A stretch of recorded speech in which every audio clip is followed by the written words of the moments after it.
खुशामदीद भाई और सहेलियों। तो आज का जो वीडियो है वो रॉयल एनफील्ड मीटियोर 350 और जावा 42 के 5 मैं आपको पॉइंट्स बताऊंगा, इस उम्मीद के साथ कि अगर आप इसमें कंफ्यूजन है आपको कि यार दोनों बाइक्स बहुत अच्छी लग रही हैं हमें, पर मेरे लिए सही कौन सी है। ओके, इनका अलग अलग रिव्यू भी डालूंगा जिसमें हम काफी तफसील से बात करेंगे, पर अभी बहुत ज्यादा गहराई में ना जाते हुए एक नॉर्मल आपकी कंफ्यूजन मिटाने के लिए ये 5 पॉइंट्स। पहला, सिटी में आपको चलानी है उसके लिए कौन सी ज्यादा बेहतर बाइक है? सिंपल आंसर है जावा। हल्की है और पतली है इससे थोड़ी, तो भीड़ भाड़ के अंदर जो आपको मैन्यूवरेबिलिटी है उसमें आपको कोई दिक्कत नहीं आएगी। और सांप सीढ़ी आप इससे खेल सकते हैं, इससे भी खेल सकते हैं, पर वही है कि फिर सांप जो होगा वो अजगर होगा।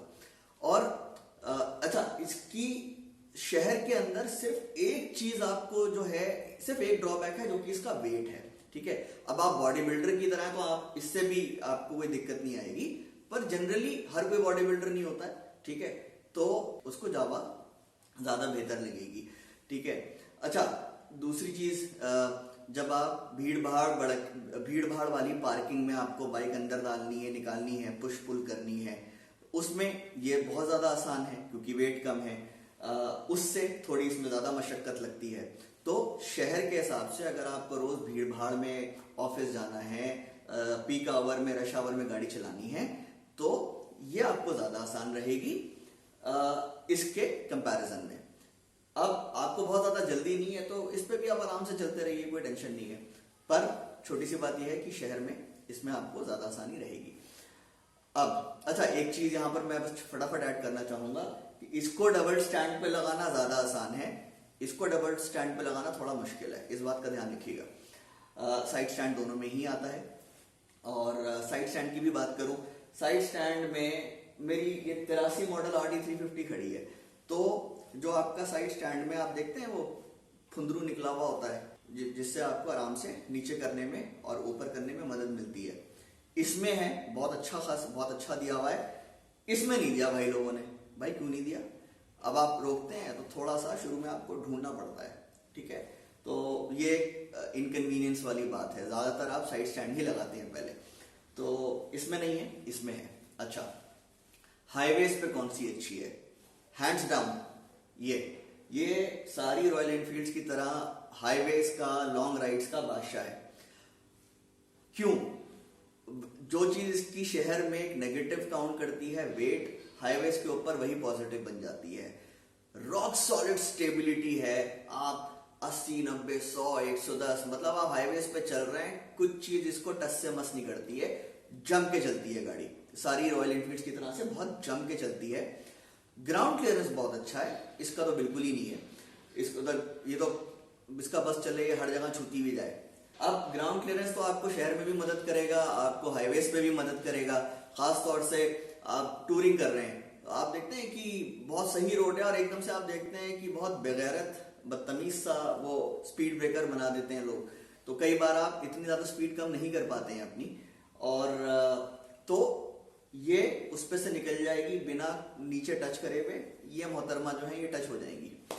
तो कंफर्ट इसमें आपको ज्यादा मिलेगा। आराम से आप जो है, मतलब इसका जो राइडिंग पोस्चर है वो टूरिंग के लिए बहुत कंड्यूसिव है। आराम से आप बैठ के चलाते हैं। फिर जाहिर सी बात है, इसमें स्क्रीन दे रखी है, विंड स्क्रीन दे रखी है, तो विंड ब्लास्ट जो है इस बहुत मदद करता है। इसमें ऑफ कोर्स जो है आपको महसूस होती है, और विंड ब्लास्ट आपको इसमें महसूस होता है। तो हाईवेज पे आपको ज्यादा रहना है, this is the bike for you. और तो ये हमारे 2 पॉइंट हो गए। तीसरा पॉइंट, कंफर्ट की बात कर रहा था मैं, तो कंफर्ट के ऊपर बात करते हैं। तो जो सीट कंफर्ट है राइडर के लिए बेहतरीन है। इसके अंदर बहुत ही बेहतरीन तरीके की इन्होंने सीट दी है। इसकी सबसे वाहियात सीट्स में से सीट है।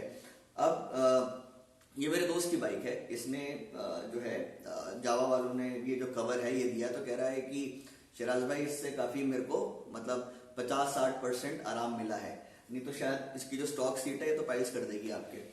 तो ये जो है ये बहुत बेहतरीन सीट है। कंफर्ट की बात कर रहे हैं, पिलियन कंफर्ट भाई साहब अलग लेवल पे पिलियन कंफर्ट है। और इसका जो बैकरेस्ट है इतनी इतनी आरामदेह गाड़ी है पिलियन के लिए ये कि मतलब मैं कहूंगा अगर आपको अपने पार्टनर के साथ टूरिंग करनी है, दिस इज द बाइक। इससे अच्छी टूरिंग के लिए पिलियन कंफर्ट मुझे नहीं लगता कि किसी मोटरसाइकिल के अंदर, खासतौर से इस सेगमेंट के अंदर इतनी अच्छी पिलियन सीट और पिलियन कंफर्ट आपको मिलेगा। और पिलियन कंफर्ट अगर हम जावा 42 की बात करेंगे तो आपका ब्रेकअप करा देगी। तो आपको ब्रेकअप करना है अपनी गर्लफ्रेंड से, डिवोर्स चाहिए अपनी वाइफ से, ये ले लिए, इस पे बैठाइए उनको, बहुत जल्दी आप जो चाह रहे हैं वो मिलेगा। आप रिलेशनशिप लंबी चलाना चाहते हैं, ये वाली बाइक लिए। तो ये हो गए 3 पॉइंट हमारे, ठीक है। अब हम बात करते हैं परफॉर्मेंस की। परफॉर्मेंस थोड़ा सा सरप्राइज है। हम सबको लगता है कि यार जावा जो है ये अपने सेगमेंट के अंदर सबसे ज्यादा पावर प्रोड्यूस करती है, तो सबसे ज्यादा क्विक होगी। क्विक है, सरप्राइज कहां आ जाता है। 0 to 60 इसका 4.1 सेकेंड्स, 0 to 60 जावा 42 का 4.1 सेकेंड। इनफैक्ट इसका 4.2 सेकेंड है, पर मैं 0.1 सेकेंड का इसको बेनिफिट ऑफ डाउट दे रहा हूं। शायद मेरे लॉन्च करने में हल्की सी कमी रही हो और मैं वो रन्स डालूंगा। तो अभी हम ये मान के चलते हैं 4.1 तो इसका है ही है, इसका भी 4.1 मान लेते हैं। 0 to 80 7.3 6.7। अब यहां पर ये लीड लेना शुरू कर देती है। 0 to 100 12.5 का बेस्ट टाइम रहा था मेरा, ये इसका जो मैंने बेस्ट टाइम अचीव करा 10.0, 2.5 सेकंड का फर्क है। तो यस, 0 to 100 एक्सेलरेशन इसमें आपको this is the quicker bike and this is the faster bike as well. इसकी टॉप स्पीड आप कुछ कर लीजिए 120 पे जाके, फिर ये 120 का 121 नहीं होगा, 120 पे रुक जाती है, 120 पे चलती रहती है। ये 130 तक आराम से जाती है, 130 से 135 तक चली जाती है थोड़े टाइम में। 135 के ऊपर फिर आपको 3 चीजें चाहिए होती हैं: बहुत लंबा स्ट्रेच, बहुत ज्यादा बहादुरी या बहुत ज्यादा बेवकूफी, और मां का आशीर्वाद। तो ये 138 140 भी चली जाएगी, 140 क्रॉस नहीं करेगी। पर क्योंकि ये टच कर रही है कुछ भी करके, 140 टच कर रही है, तो 140 120 20 किलोमीटर का फर्क है यहां पर घूम फिर के बात वही आती है, उसका आपने अचार डालना है। क्यों? क्योंकि अल्टीमेटली आपने चलना तो वही है, 80 90 100 110, 80 से 110 के बीच में चलना है। वो ये दोनों गाड़ियां बखूबी करती हैं। तो ये हो गया परफॉर्मेंस। फ्यूल एफिशिएंसी 6,500 किलोमीटर ये बंदा चला चुका है, दोस्त जो है मेरा, और ये कह रहा है कि शुरू से लॉग रख के चल रहा है। इसको जो एवरेज मिला है, एवरेज 28 किलोमीटर पर लीटर का। और ये कह रहा है कि शिराज भाई सबसे खराब जो इसने मेरे को दिया ना, वो इसने मेरे को दिया 23 का, और जो सबसे अच्छा दिया वो 36 का दिया। 23 सबसे खराब, 36 सबसे अच्छा।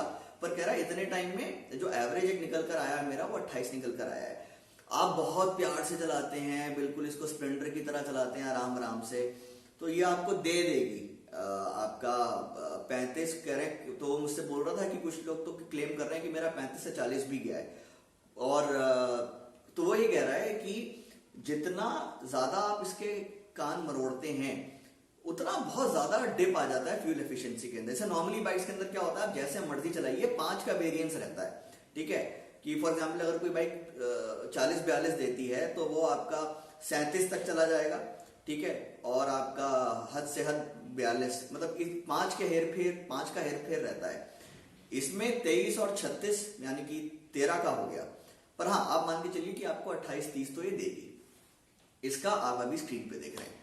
तो ये थे 5 पॉइंट्स इन दोनों के। आप मुझे बताइएगा कि इनसे आपको कुछ मदद मिली डिसाइड करने के लिए कि आप ये लेंगे या ये। एक बोनस पॉइंट छोड़ देता हूं, ये अगर आप चूज करेंगे तो ये रॉयल एनफील्ड आपको डिलीवर कर देगा इसी जन्म में। इसके लिए शायद आपको दूसरा जन्म लेना पड़े। तो प्लीज सब्सक्राइब कर लीजिएगा, क्योंकि सब्सक्राइब कर लेंगे, सब्सक्राइबर्स जब ज्यादा बढ़ेंगे, मैन्युफैक्चरर देखेंगे कि हाँ भाई सब्सक्राइबर्स हैं इस बंदे के, ज्यादा जल्दी गाड़ियां मिलेंगी, मैं आपको ज्यादा जल्दी रिव्यूज दे पाऊंगा, ठीक है। और इसका अलग से रिव्यू, इन दोनों बाइक्स का अलग अलग रिव्यू भी आपको डिटेल में तफसील से बना के दूंगा।